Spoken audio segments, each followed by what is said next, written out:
within the government's stated red lines, which is no return to the single market, no return to the customs union, no return to freedom of movement. Hang on a minute. You are Naomi Smith, the CEO of Best for Britain, and I claim my £5. I claim my £5. Sorry, carry on, Naomi.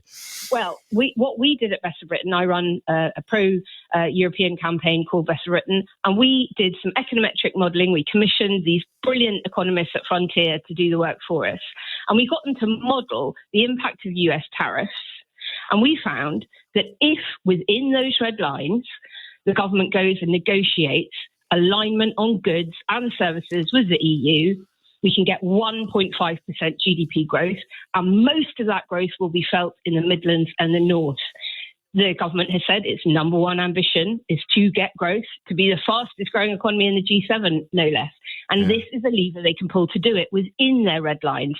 And we also do a lot of polling, and the polling shows the voters want it. Every constituency in the country, even Clacton, Nigel Farage's seat, supports an alignment with the EU on standards. That will deliver 1.5% GDP growth in spite of US tariffs. And as I say, gets felt around the country. How much coverage did your research get? I saw it, but I saw it because I follow you on Blue Sky and your fellow podcast presenter, Alex Andreou, of course. But how much coverage did it get in the kind of newspapers that encourage their readers to vote to impose economic sanctions on themselves?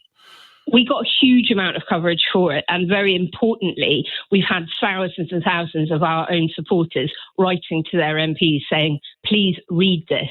There's going to be a Westminster Hall debate on the 24th of April on the very issue of everything contained in that report. Crucially, 1 month before the summit, this big summit happening on the 19th of May between European leaders here in the UK. Starmer is hosting them to try and thrash out what the deal will be. But the problem is, James, and this is what I'm concerned about in terms of the government's positioning at the moment, they're saying that they want to go for something called a veterinary agreement, technically known as a sanitary phytosanitary agreement. The Frontier work that our econometric modelling showed would deliver 0% GDP growth in aggregate. It would, of course, be a bit beneficial for some parts of the country, certainly some farmers somewhere. But it doesn't actually deliver you any GDP growth in aggregate. And why? Why is that? Well, because supply chains are so interlinked. If you do alignment on all goods, the whole of industry, because if you are producing food, you're also reliant on packaging and bottling and logistics and all those things, then that sector does get a big boost to it. So the problem with going just for the veterinary agreement is that what you'll end up with is not enough growth at all. In fact, 0% GDP growth for the UK in aggregate. But you will also take the hit from those people, the Brexiters, that will say, oh, look, he's capitulating and having ECJ, European Court of Justice, oversight for this SPS deal. Meaning you're getting the negative bad press without any of the economic growth, which is your number one stated ambition. Is that all they're scared of, do you think? I don't know what they're scared of. They should be scared of not delivering at the next election on the GDP growth, because that's what they've said their ambition is. When we look at why Kamala Harris lost in the US, when we look, frankly, at why the Conservatives lost in July last year, it's because of the cost of living crisis. It's because people are not feeling any better off than they were after the 2008 crash. Prices still going up, wages not keeping up, public services on their knees. Everybody knows we need growth. And that's why our polling shows how popular a move this would be within his stated red lines. While I have you, and as anybody listening will have established, this is very much your field of expertise. A voluntary act of alignment, that doesn't avoid all checks and balances, does it? We can't then start trading as if we were full members of the single market or the customs union if we have voluntarily realigned with European standards, or can we?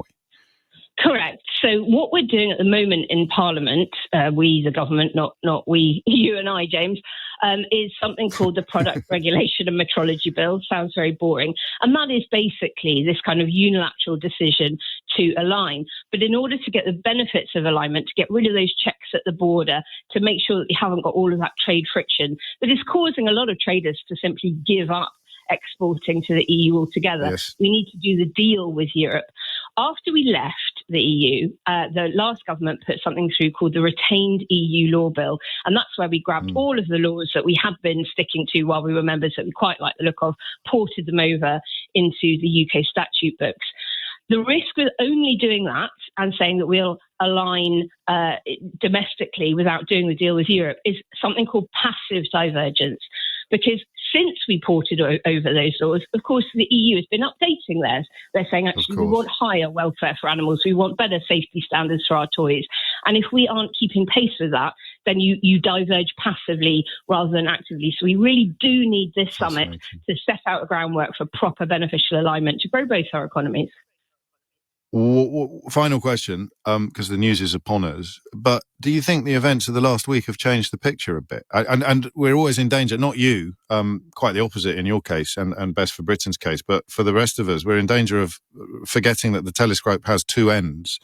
So Donald Trump's behaviour this week would make the European Union more amenable to the sort of settlement you describe, and should, in a logical universe, make the British government more desperate for it. Do you think that the tariff saga has been a game changer?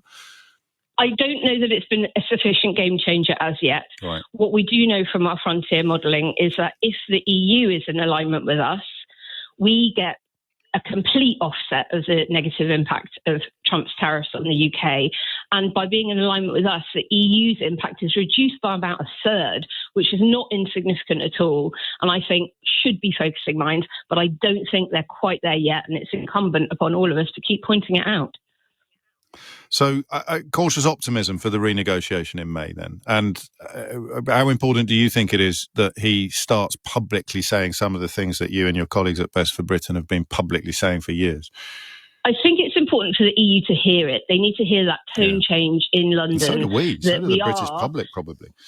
Absolutely. I think they will be very willing to do some kind of deal with us beyond the veterinary agreement that I talked about that doesn't really move the dial on growth at all, if it is quite clear that we aren't choosing between the US and the EU, but that we are prioritising the EU because, as you mentioned, we can rely on them. We aren't going to be at the mercy of them changing their minds every few hours as Trump does. And also just because trade declines in distance, they're closer to us, they're very big, Gravity. We should be prioritising our trade with them. And how can anybody argue with the logic of saying that the European Union just makes more sense as a trading partner than the United States at the moment? Thank you, Naomi. A lot of people wanting a little bit of clarification of precisely who you are, because they want to follow you on social media and find out more about your organisation. So Naomi Smith, who is on Blue Sky and I think still Twitter as Pimlicat, and whose organisation Best for Britain is something you can easily Google. She also presents the Quiet Riot Pod with our good friend Alex Andreou. So hopefully picking up a few new followers there, and indeed picking up the mission of telling your MPs what you want to happen in that potential renegotiation in May. The time now is 11:03.